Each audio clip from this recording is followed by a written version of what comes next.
বিষ্ণু ঈসা ইসলাম বলেন আশ-শাইতানু জাসিম আলা কলবি ইবনে আদম, শয়তান বনি আদমের কলবের মধ্যে এরকম খামচি মেরে বসে থাকে। খামচি বোঝেন তো? শয়তান বনি আদমের হৃদয়ে কলবে খামচি মেরে বসে থাকে। ফাইদা যাকারাল্লাহ খানাসা, যখন মানুষ আল্লাহর জিকির করে শয়তান দৌড়ে পালায়।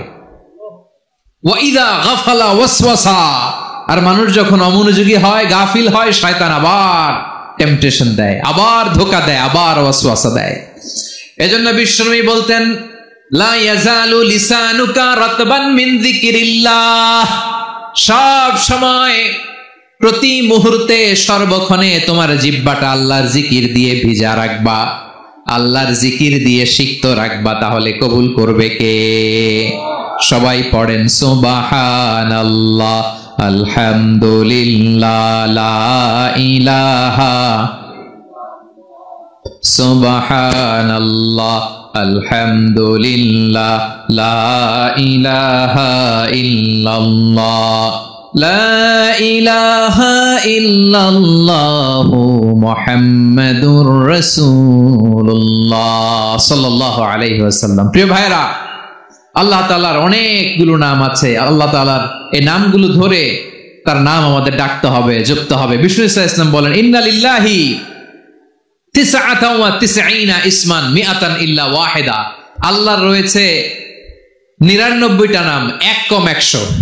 এক কম, আমরা বাংলায় বলি না যে এক কম 100, মানে আসলে কয়টা? 99টা।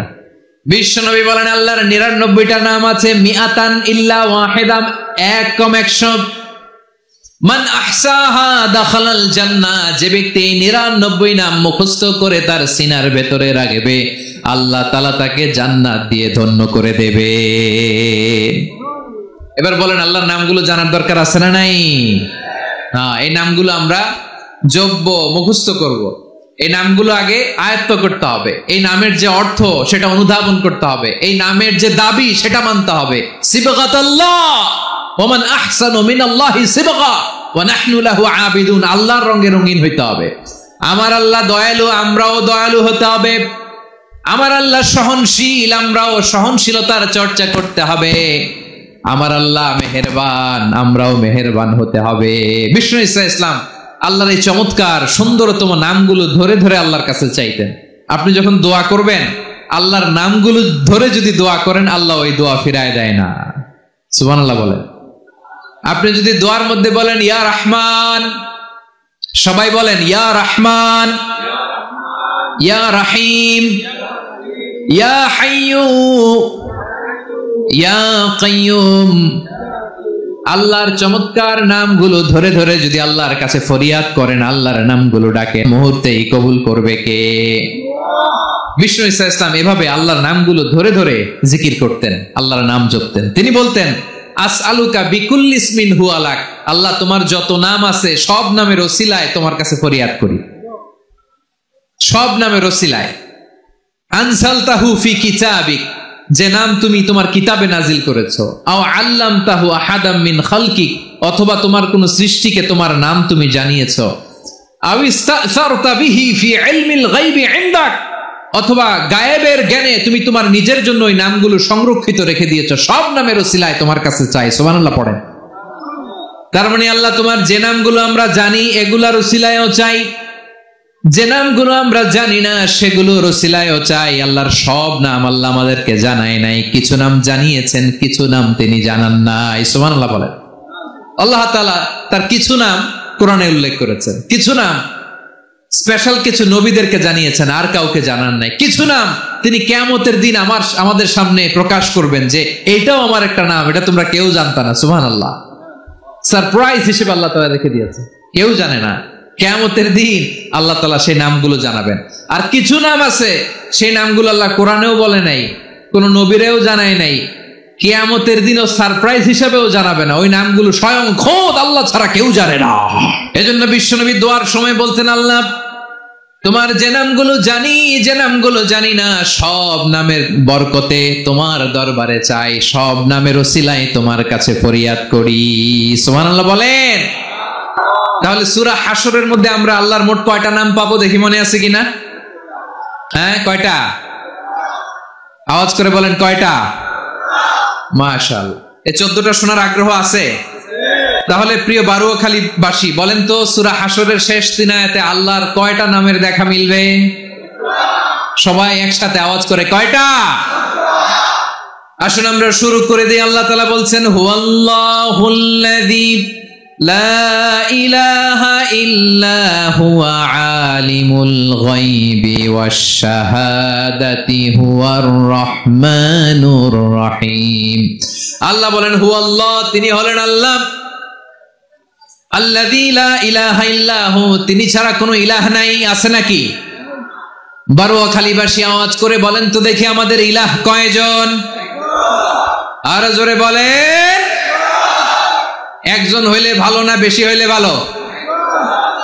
ওয়া ইলাহুকুম ইলাহু ওয়াহিদুন লা ইলাহা ইল্লা হুয়ার রহমানুর রহিম। আল্লাহ বলেন, তোমাদের ইলাহ হলো একজন, তিনি ছাড়া কোনো ইলাহ নেই, তিনি দয়াময়, তিনি মেহেরবান। ইলাহ যদি একজন না হয়ে দুইজন হতো, ঝামেলা আছে না নাই? লাউ কানা ফীহিমা আলিহাতুন ইল্লাল্লাহু লাফাসাদাতা। আকাশ এবং জমিনের মধ্যে ইলাহ একজন না হয়ে যদি মাত্র দুইজন হতো, আকাশ জমিন ভেঙে খান খান হয়ে যেত। ঠিক কিনা বলেন? দুইজন ইলাহ হইলে খান খান হয়ে যেত।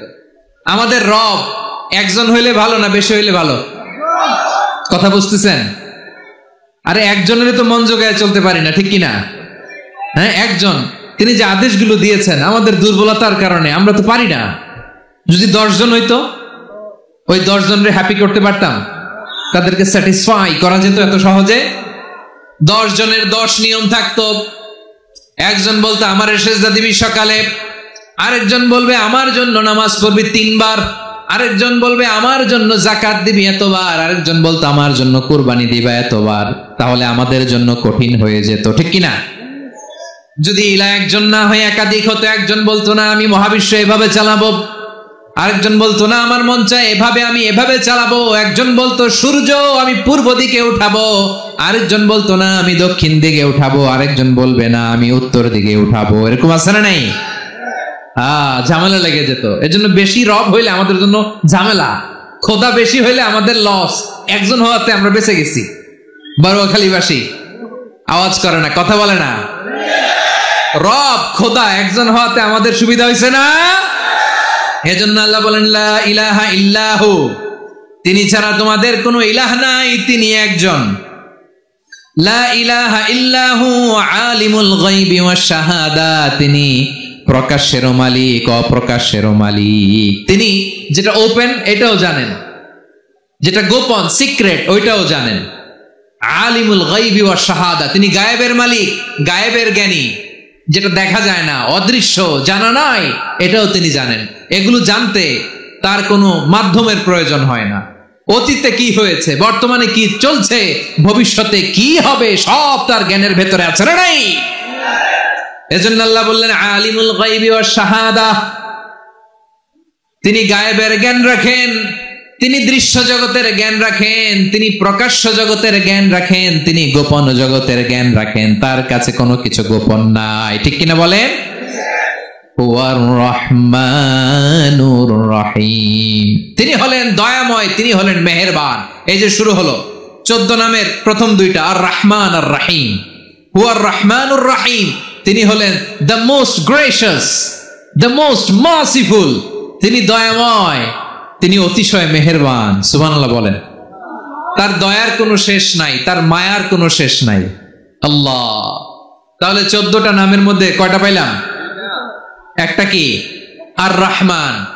বারুয়াখালীবাসী বুঝে থাকলে আওয়াজ করে বলেন, প্রথমটা কি? 2 নাম্বার আর রহিম। আওয়াজ করে বলেন 2 নাম্বার। আওয়াজ করে সবাই গলা ছেড়ে দিয়ে উত্তর দেন তো, প্রথম নামটা কি? দ্বিতীয় নামটা? আর রহিম। রহমান আল্লাহর one of the major names. আল্লাহর মৌলিক নামগুলোর মধ্যে গুরুত্বপূর্ণ একটা নাম হচ্ছে রহমান। গুরুত্বপূর্ণ নাম কি? রহমান, দয়ার সাগর, মায়ার সাগর। রহমানুন ফিদ দুনিয়া ওয়া রহিমুন ফিল আখিরা। এই দুনিয়ার জন্য আল্লাহ রহমান, দুনিয়াতে আল্লাহ সবাইরে দয়া করে, কাফিররাও করে, মুসলিমরাও করে। আর আখিরাতের জন্য তিনি রহিম, সেখানে কাফির মুশরিকদের জন্য আল্লাহর পক্ষ থেকে কোনো দয়া থাকবে না। চিল্লায় বলেন ঠিক কি না? এজন্য আল্লাহ বললেন আমার মৌলিক একটা নাম হলো রহমান। আল্লাহর পরে অন্য কোন নাম দিয়ে যদি তোমরা আমার নাম প্রকাশ করতে চাও, জপতে চাও, ডাকতে চাও, তোমরা রহমান নামে ডাকো। রব্বুল আলামিন ইরশাদ করেন কুলিদুল্লাহ আউদিউর রহমান আইয়াম্মা তাদউ ফালাহুল আসমাউল হুসনা।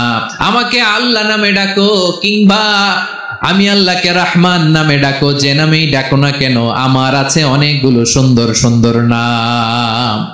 যে নামেই ডাকো আমি শুনি, ডাকলেই আমি সাড়া দেই। সকালে ডাকলেও সাড়া দেই, দুপুরে ডাকলেও সাড়া দেই, মাঝরাতেও যদি আমরা বিপদে পড়ি ডাকলে আমাদের ডাকে সাড়া দেয় কে? সবাই বলুন তো, সাড়া দেয় কে? আবার বিশ্বনবী যখন মক্কায় দাওয়াত দিচ্ছিলেন তিনি মাঝে মাঝে আল্লাহর নাম বলছিলেন, মাঝে মাঝে তিনি রহমান নাম বলছিলেন।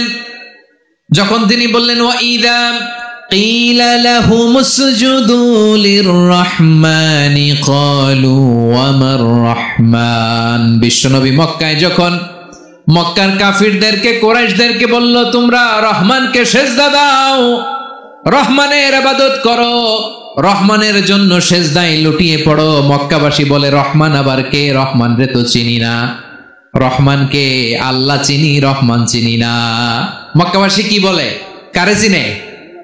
আল্লাহরে চিনে। কারে চিনে না? রহমান কে তো চিনি না। রহমান আবার কোত্থেকে আসলো? কে Rahman? Who is this Rahman? যখন তারা বলে রহমান রে চিনি না, আল্লাহর গায়রতে আঘাত লেগেছে। আল্লাহ বলে রহমান রে চিনো না, না?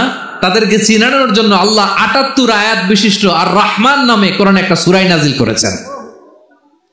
যখন মক্কার কুরাইশরা বলে আল্লাহ চিনি, রহমান চিনি না, আল্লাহ বলে রহমান রে চিনো না, তাহলে চিনে না ও রহমান নামে তিনি ৭৮ আয়াত বিশিষ্ট কালামুল্লাহ মাজিদে একটা গোটা সূরা নাজিল করে দিয়েছেন। তিনি নাজিল করলেন আর রহমানু আল্লামাল কুরআনা খালাকাল ইনসানা আল্লামাহুল বায়ান।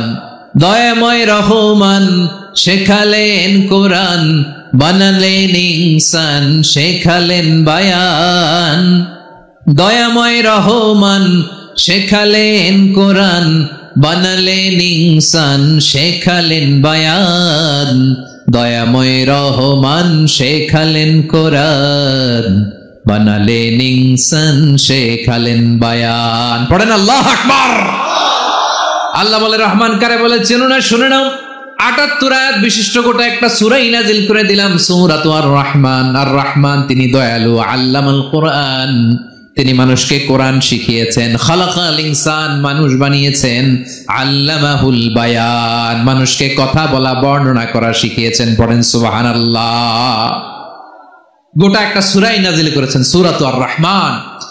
আমার বারোখালীর ভাইয়েরা, তার নাম হচ্ছে আর রহমান, আর রাহিম মানে দয়াময়, মেহেরবান। তার দয়া যে কত বেশি আপনি কল্পনাও করতে পারবেন না, আপনি কল্পনাতেও আনতে পারবেন না তার দয়া কত বেশি।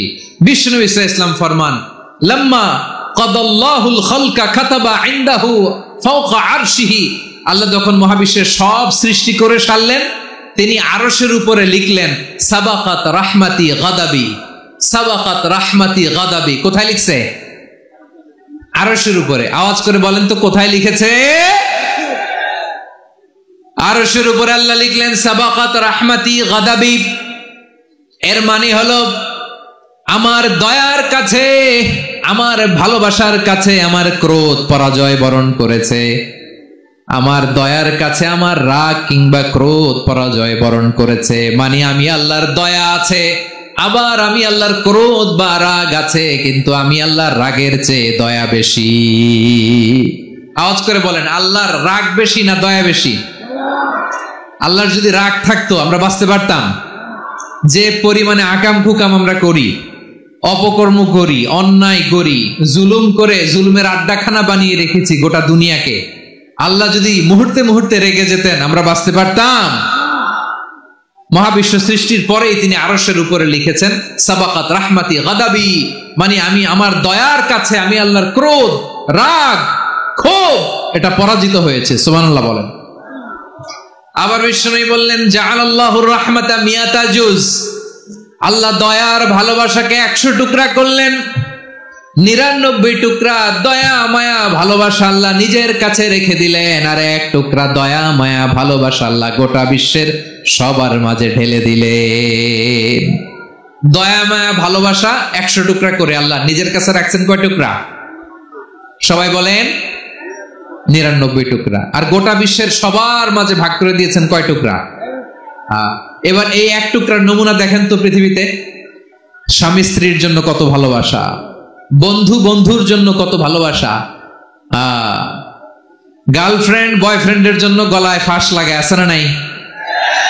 এই এখন গলার আওয়াজ বাড়ছে ইয়াংদের। হুজুর এখন গার্লফ্রেন্ড বয়ফ্রেন্ডের ভিতরে ঢুকছে, এখন আমরা আছি হুজুর।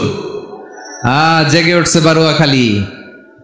দেখেন এই তো কয়েকদিন আগেই তো, কত বছরের 12 না কত বছরের এক মেয়ে, কত বছর? 11। ওই দেখেন সব মুখস্থ দুষ্টগুলার, আর কিছু মুখস্থ না থাকলে এগুলো মুখস্থ। 11 বছরের, তারে কি বলবো, তরুণীও তো না, কিশোরী। এই কিশোরী ভালোবাসার টানে বাপ মা থুইয়া চলে গেছে কোথায়? দেখেন ভালোবাসারে আল্লাহ 100 টুকরা করেছেন, 99 টুকরা ভালোবাসা আল্লাহ নিজের জন্য রেখেছেন, 1 টুকরা আমাদের সবাইকে ভাগ করে দিয়েছেন। যত পাখি আছে পৃথিবীতে, যত মাছ আছে, যত প্রাণী আছে, যত মানুষ আছে, যত জিন আছে, আমরা সবাই মিলে পেয়েছি ভালোবাসার কয় টুকরা? আর আরশে আজিমের অধিপতি আল্লাহ, তিনি তার কাছে ভালোবাসা রেখে দিয়েছেন কয় টুকরা? তাহলে এবার আওয়াজ করে বলেন আল্লাহর রাগ বেশি নাকি দয়া বেশি?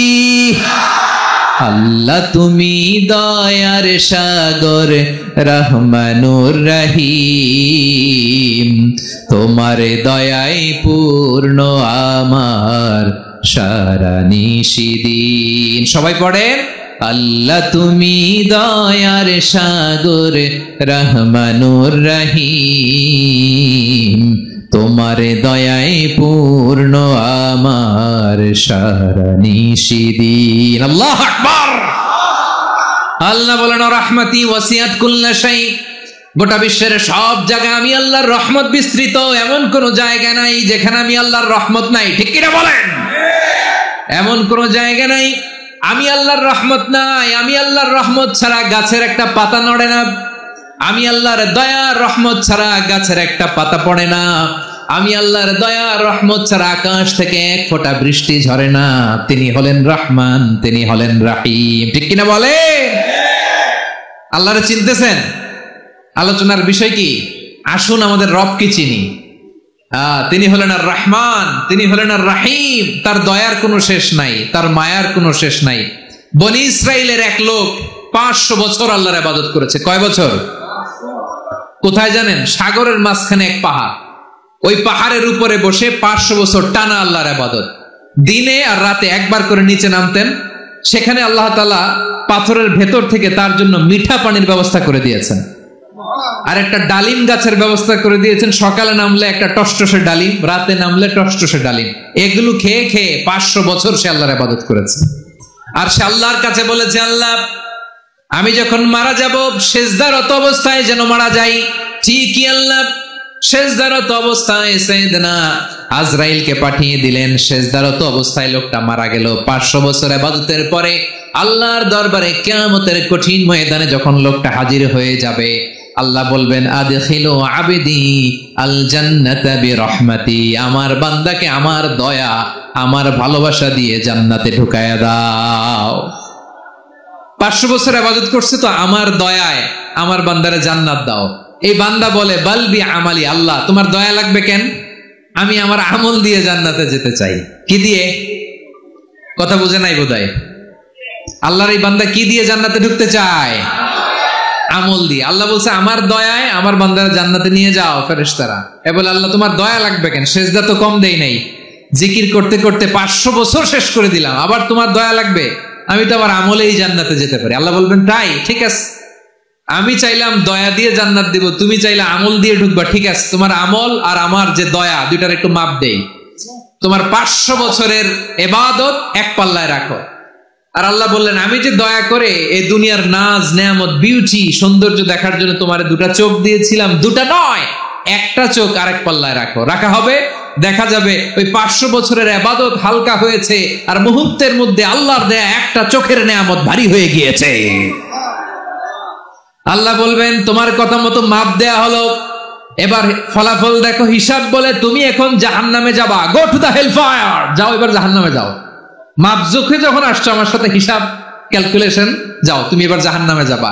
এবার লোকটা কাচুমাচু করে বলে, আল্লাহ আমি বুঝি নাই, আল্লাহ আমি বুঝতে পারি নাই, খেয়াল করি নাই, তুমি আমারে ক্ষমা করো, তুমি আমারে মাফ করো। ও আল্লাহ, এবার আমি টের পেয়েছি, এবার আমি বুঝতে পেরেছি, তোমার দয়া ছাড়া দুনিয়ায় কেউ জান্নাতে যেতে পারবে না, কেউ পারবে না। আল্লাহ বললেন, ওরে গোলাম, তুই তো কিছুই ছিলি না, অস্তিত্বহীনতা থেকে তোরে অস্তিত্বে আনলো কে? ওই ছোট্ট শুক্রাণু থেকে মায়ের পেটে 9 মাস ধরে খাবার দিয়েছে কে? আবার সুস্থতার সাথে দুনিয়ার বুকে তোরে ডেলিভারির ব্যবস্থা করে দিল কে? আবার তোর মায়ের বুকের ভেতরে 2টা খাবারের লাইনের ব্যবস্থা করে দিল কে? আবার তোকে শৈশব পেরিয়ে কৈশোর পেরিয়ে তারুণ্য, তারপরে যৌবন, এগুলো দান করলো কে? তার চেয়ে বড় কথা, পাহাড়ের মাঝখানে, সাগরের মাঝখানে 500 বছর ইবাদত করার শক্তি তোর গায়ে দিয়েছে কে? এই সাগরের মধ্যে লোনা পানি, লবণের পানি মুখে দেয়া যায় না, সেখান থেকে আমি পাহাড়ের ভেতর থেকে মিঠা পানির ব্যবস্থা করে দিলাম, ওই জায়গায় তোরে রিজিকের বন্দোবস্ত করলো কে? সকাল বিকাল 2 বেলা টসটসে ডালিম খাওয়ার ব্যবস্থা করে দিল কে? তোর আবদার ছিল, আল্লাহ আপনি আমারে সেজদারত অবস্থায় রুহু কবজ করবেন, তোর শেষ আবদারটাও পূরণ করেছে কে? ও গোলাম, আমার রহমতের তুলনায়, আমার নেয়ামতের তুলনায় তোর 500 বছরের ইবাদতের কোনো ওজনই হবে না। গোটা বিশ্বের কেউ কোনোদিন আমার জান্নাতে ঢুকতে পারবে না আমি আল্লাহর দয়া ছাড়া। হুয়া রহমানুর রহিম, তিনি দয়াময়, তিনি মেহেরবান। জিব্রাইল আলাইহিস সালাম বিশ্বনবীর এই লম্বা হাদিসটা যখন শোনালেন, আমি যা যা বলছি এটা বিশাল এক হাদিসের অনুবাদ, বললেন, ইয়া মুহাম্মদ, এই দুনিয়ার সবটাই চলে আল্লাহর রহমত দিয়ে। হাদিসের শেষ কথা, সব চলে আল্লাহর কি দিয়ে? তখন বিশ্বনবী সাহাবাদের বললেন, ও সাহাবারা শোনো, আল্লাহর জান্নাতে কেউ কোনোদিন প্রবেশ করতে পারবে না তার রহমত ছাড়া। সাহাবারা বললেন, ইয়া রাসূলুল্লাহ, আপনিও না, আপনিও কি আল্লাহর রহমত ছাড়া প্রবেশ করতে পারবেন না? বিশ্বনবী বললেন, না আমিও না, আমি বিশ্বনবীও আল্লাহর জান্নাতে আল্লাহর রহমত ছাড়া ঢুকতে পারবে না, তবে কিয়ামতের দিন আল্লাহর রহমত আমার চারদিকে বেষ্টনী দিয়ে থাকবে। আল্লাহ নিজের পরিচয় দিয়ে বললেন, আলিমুল গায়বি ওয়াশ শাহাদাতি হুয়ার রহমানুর রহিম, আমি হলাম রহমান, আমি রহিম। আল্লাহরে চিনছেন? ওবারখালীর ভাইয়ের, আপনার রবকে চিনতে পারতেছেন? তিনি দয়ার সাগর, তিনি মায়ার সাগর। তার দয়ার সাগর যে কত বড় আপনার কল্পনাতেও নাই। এজন্য আপনার পাপ যত বড় হোক, অন্যায় যত বড় হোক, অপরাধ যত বড় হোক, আপনার জুলুম যত বড় হোক, আল্লাহর রহমান নামের দরিয়া তার চাইতেও বড়।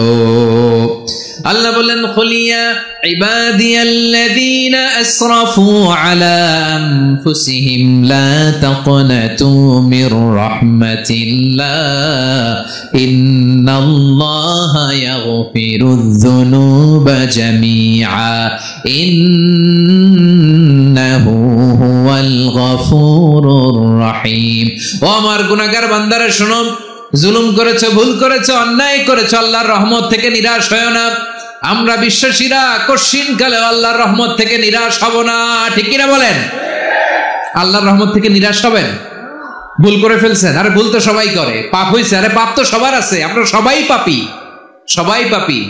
যত পাপ হোক, ভুল হোক, অন্যায় হোক, অনুতপ্ত হয়ে তওবা করে, ওযু করে, জায়নামাজটা বিছিয়ে সেজদা দিয়ে চোখের পানি ছাড়েন। চোখের বেয়ে পড়া পানি আল্লাহর কাছে যে কত প্রিয়। অনুতপ্ত বান্দার চোখের পানির ফোঁটা তার চোখ বেয়ে, নাকের ডগা বেয়ে জমিনে ড্রপ করার আগেই আল্লাহর এই বান্দার সব গুনাহ মাফ করে দেয়। আল্লাহ বললেন, আমি রহমানুর রহিম, আমি দয়াময়, আমি মেহেরবান। এরপর আল্লাহ বলেন হুয়াল্লাহুল্লাযী লা ইলাহা ইল্লা হুয়াল মালিকুল কুদ্দুসুস সালামুল মুমিন। হুয়াল্লাহুল্লাযী, তিনি এমন আল্লাহ, লা ইলাহা ইল্লাহু, তিনি ছাড়া কোনো ইলাহ নাই, আল মালিক, তিনি হলেন আল মালিক। দুইটা শেষ, আর রহমান আর রাহিম শেষ। এবার আল্লাহ 3 নাম্বার গুণবাচক নামের পরিচয় দিচ্ছেন। আল্লাহ বলছেন আমি হচ্ছি আল মালিক। আমি কি? মানে সম্রাট। আল মালিক মানে হচ্ছে দ্য কিং অফ কিংস, সব রাজার বড় রাজা, মহারাজা। তার চেয়ে বড় রাজা আর কেউ নাই, তার চেয়ে বড় সম্রাট আর কেউ নাই, তার চেয়ে বড় ক্ষমতাধর সত্তা মহাবিশ্বে দ্বিতীয় কেউ নাই। চিৎকার করে বলেন ঠিক কিনা? তিনি আল মালিক। আল মালিক মানে ক্ষমতাধর, ক্ষমতার মালিক, রাজা ধীরাজ বাদশাহ। তার ক্ষমতা আর আমাদের ক্ষমতা একরকম নাকি? হ্যাঁ, আমাদের দুনিয়াতে ক্ষমতা অস্থায়ী ক্ষমতা, ঠিক কিনা বলেন? আজ আছে কাল নাই, এরকম না ক্ষমতা? আল্লাহর ক্ষমতাও তো এরকম না, আজ আছে কাল নাই এরকম। দুনিয়াতে দেখবেন কোন দেশের প্রেসিডেন্টের 4 বছরের ক্ষমতার মেয়াদ, কোন দেশে 5 বছরের। আল্লাহর কয় বছরের? 10 বছরের নাকি 20 বছর, 100 বছর। আল্লাহর ক্ষমতার মেয়াদ কতদিন বলেন? বুঝে থাকলে বলেন তো। চিরকাল তার ক্ষমতার মেয়াদ। চিল্লায় বলেন ঠিক কিনা? নিরঙ্কুশ ক্ষমতা, একচ্ছত্র ক্ষমতা বলতে যা বুঝায়, এই ক্ষমতা একমাত্র আল্লাহরই আছে। আমাদের ক্ষমতার জন্য আমরা ডিপেন্ড করতে হয়, ওর ডিপেন্ড লাগে, ওই জনমত নেওয়া লাগে, ওই জনগণের কাছে যাওয়া লাগে, ভোট চাওয়া লাগে, এরা ভোট দিলে এরপরে আমরা আসবো, ঠিক কিনা? আবার জনগণ না চাইলে আমরা নাই। আল্লাহর ক্ষমতা কি এরকম? হ্যাঁ, আবার দেখবেন দুনিয়াতে ক্ষমতায় যাওয়ার জন্য জোট করা লাগে, জোট। জোটের রাজনীতি আছে না নাই? জোট হয়, শরিক হয়, এই হয় সেই হয়, নানা ভাবে দুনিয়াতে ক্ষমতায় আসতে হয়। আল্লাহ বলে আমার ক্ষমতার জন্য কারো উপর বিন্দু পরিমাণ আমার ডিপেন্ড করা লাগে না।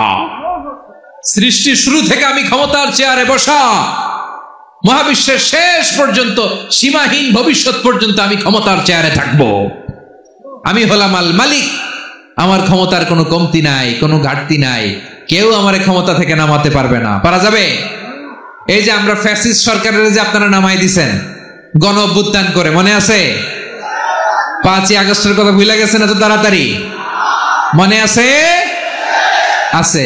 তা আমরা সবাই মিলে যদি একটা গণ অভ্যুত্থান করি, তাইলেই তো আল্লাহর ক্ষমতার চেয়ার থেকে নামায় ফেলানো যায়। হ্যাঁ, যাবে না? পারবো না আমরা? কি বলে, পারা যাবে না?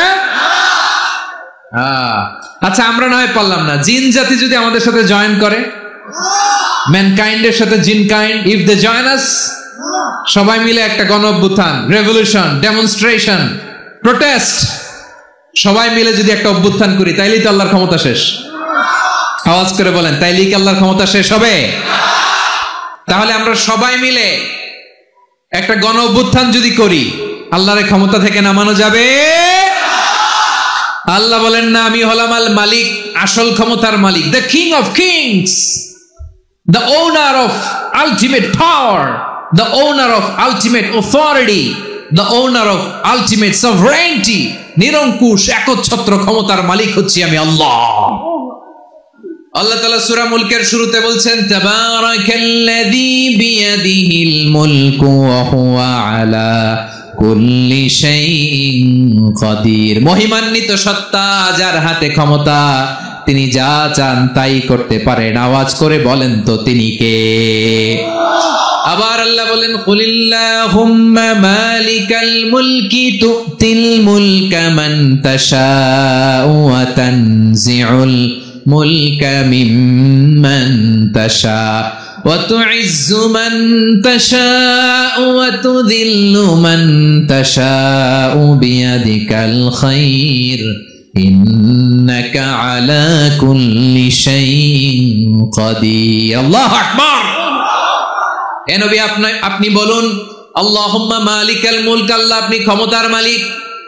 তুতিল মুলকা মান তাশা, যাকে চান তারে ক্ষমতার চেয়ারে বসান। ওয়া তানজিউল মুলকা মিম্মান তাশা, যাকে চান তাকে ক্ষমতার চেয়ার থেকে ছুড়ে ফেলে দেন। তিনি কে? ক্ষমতার চেয়ারে বসায় কে? আবার মনে চাইলে আস্থা করে ছুড়ে নিক্ষেপ করেন, তিনি কে? আবার আল্লাহ বললেন, ওয়ালাম ইয়াকুল্লাহু শারীকুন ফিল মুলকি, আমার ক্ষমতায় কোনো শরীক নাই, কোনো জোট নাই, কোনো পার্টনার নাই, কোনো অংশীদার নাই, আবার আমি চলে গেলে আমার ক্ষমতার দাবিদারও কেউ নাই। আল্লাহু আকবার। এই দুনিয়াতে রাজা মারা গেলে পরে রাজা কে হয়? রাজার ছেলে রাজা, ঠিক কিনা বলেন? আল্লাহ চলে গেলে আরেকজন বসবে নাকি? এরকম না, তার ক্ষমতার সাথে দুনিয়ার ক্ষমতার কোনো মিলই নাই। এজন্য তিনি তার নাম দিয়েছেন আল মালিক। আল মালিক, the owner of power, the owner of ultimate power and sovereignty, the king of kings, সব রাজার বড় রাজা, মহারাজা আল মালিক, তিনি হচ্ছেন আল্লাহ। চিৎকার করে বলেন ঠিক কিনা? তিনি আসল ক্ষমতার অধিকারী। দুনিয়াতে যে আমরা ক্ষমতা নিয়ে কামড়াকামড়ি করি, মারামারি করি, কিয়ামতের দিন আল্লাহ জিজ্ঞেস করবেন, কই তোদের ক্ষমতা আজকে বল। কিয়ামতের সময় সব মানুষগুলো যখন ইন্তেকাল করবে, সব জিনেরা যখন ইন্তেকাল করবে, সব ফেরেশতারা যখন ইন্তেকাল করবে, বাকি থাকবে মালাকুল মাউত। মালাকুল মাউত এসে বলবে, আল্লাহ আপনার কথা মতো সবাই শেষ, মানুষগুলো নাই, জিনগুলো নাই, আমার সতীর্থ ফেরেশতাগুলো নাই, মহাবিশ্বে আর কেউ নাই। আল্লাহ বলে, এখন কে আছে? মালাকুল মাউত বলবে, আল্লাহ তুমি আছো আর আমি। তুমি তো আল হাইয়্যু আল কাইয়্যুম, অবিনশ্বর, শাশ্বত, চিরঞ্জীব, কোনদিন মরবা না, তুমি আছো আর তোমার গোলাম আমি আছি আজরাইল। মহাবিশ্বে কয়জন আছে মাত্র? জোরে বলেন। এক হচ্ছেন আর হচ্ছে মালাকুল মাউত। আল্লাহ তুমি আছো আমি আছি। আল্লাহ বলবে, ঠিক আছে, এবার তোমার মরণের পালা, মুত ইয়া মালাকাল মাউত, হে মৃত্যুর ফেরেশতা তুমি মরো। মালাকুল মাউত আল্লাহর আদেশ বাস্তবায়ন করতে যে বিকট একটা চিৎকার দিয়ে মৃত্যুবরণ করবে। ওই চিৎকার দুনিয়ার মানুষেরা, চিৎকারের আওয়াজ যদি দুনিয়ার মানুষেরা শুনতে পেত, দুনিয়ার মানুষের প্রত্যেকের কানের পর্দা ফেটে মুহূর্তের মধ্যে সব লাশ হয়ে জমিনে পড়ে রইত। ভয়ঙ্কর চিৎকার দিয়ে মালাকুল মাউত বিদায় নেবে, কেউ নাই। এবার বলেন তো, মহাবিশ্বে মহাশূন্য, কেউ নাই, উপরে নিচে সামনে পেছনে ডানে বায়ে কোন সত্তা, কোন জীবিত সত্তার আছে? একজন ছাড়া, তিনি কে? কুল্লু মান আলাইহা ফানি ওয়া ইয়াবকা ওয়াজহু রাব্বিকা যুল জালালি ওয়াল ইকরাম। পড়েন, ফাবিআইয়ি আলাই রাব্বিকুমা তুকাজ্জিবান। কেউ থাকবে না, একজন ছাড়া, একজন ছাড়া। এই ড্রোন দেখে হাত নাড়ালে হবে? আমার দিকে তাকাইতে হবে, কথা শুনতে হবে। মহাবিশ্বে কেউ নাই, একজন সত্তা ছাড়া। আওয়াজ করে বলেন, তিনি কে? এবার আল্লাহ ডেকে বলবেন, লিমানিল মুলকুল ইয়াউম, লিমানিল মুলকুল ইয়াউম, ক্ষমতা কার? Who belongs the kingdom today, who belongs the power, authority today, who belongs the sovereignty today. আজকে ক্ষমতা কার? দুনিয়াতে ক্ষমতা নিয়ে এত কামড়াকামড়ি, দুনিয়াতে চেয়ার নিয়ে এত মারামারি, এত অত্যাচার, এত রক্তপাত, এত ব্লাডশেড, আজকে বলো তো ক্ষমতা কার? কার ক্ষমতা? মহাশূন্যে কোনো আওয়াজ নাই, শুধু আমার রবই বলবেন, লিমানিল মুলকুল ইয়াউম, আজকে ক্ষমতা কার? কোনো আওয়াজ নাই, উত্তর দেওয়ার মতো জীবিত কোনো সত্তা নাই, ফলে কেউ উত্তর দিতে পারবে না। আল্লাহ নিজেই প্রশ্নের উত্তর দিয়ে বলবেন, লিল্লাহিল ওয়াহিদিল কাহ্হার, একচ্ছত্র অধিপতি, ক্ষমতার মালিক আল্লাহ ছাড়া কারোর জন্য কোনো ক্ষমতা নাই। চিল্লায় বলেন ঠিক কি না? তাহলে আর রহমান আর রাহিমের পরে আমরা জানলাম আমার আল্লাহর আরেকটা সুন্দর গুণবাচক নাম হচ্ছে আল মালিক। কি নাম? আল মালিক, মানে দ্য কিং, রাজাধিরাজ, সব রাজার বড় রাজা, মহারাজা। এরপরে 4 নম্বরে আল্লাহ বললেন আল কুদ্দুস, তিনি হলেন আল কুদ্দুস। আল কুদ্দুস মানে হচ্ছে অতি পবিত্র, মহাপবিত্র, the most holy, the absolutely pure, যার কোনো খুঁত নাই। আল্লাহর কোনো খুঁত আছে? তিনি মহাপবিত্র।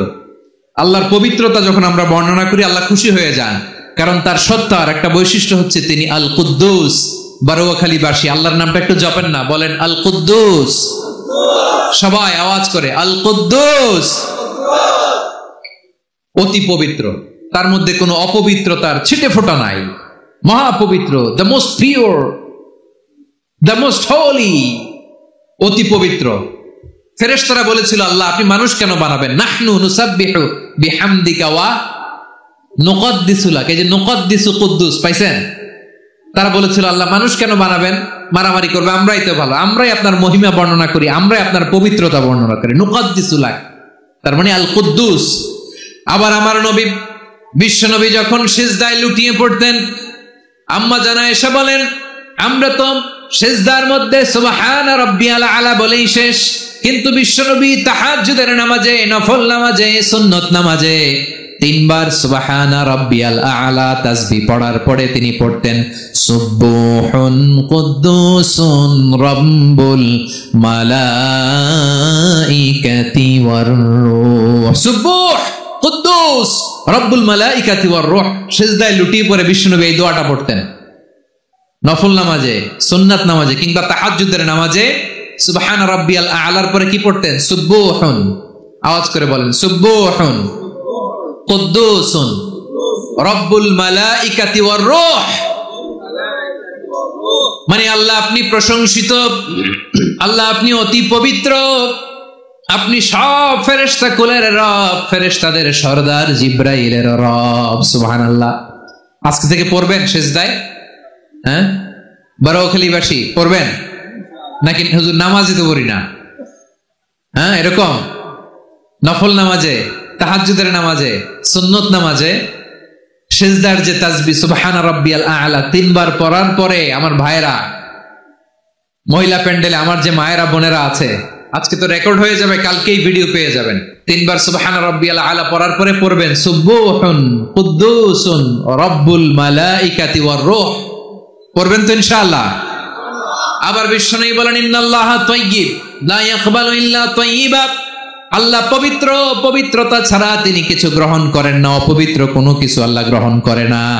অনেকে আছে ঘুষ খায়, সুদ খায়, অন্যায় অপরাধ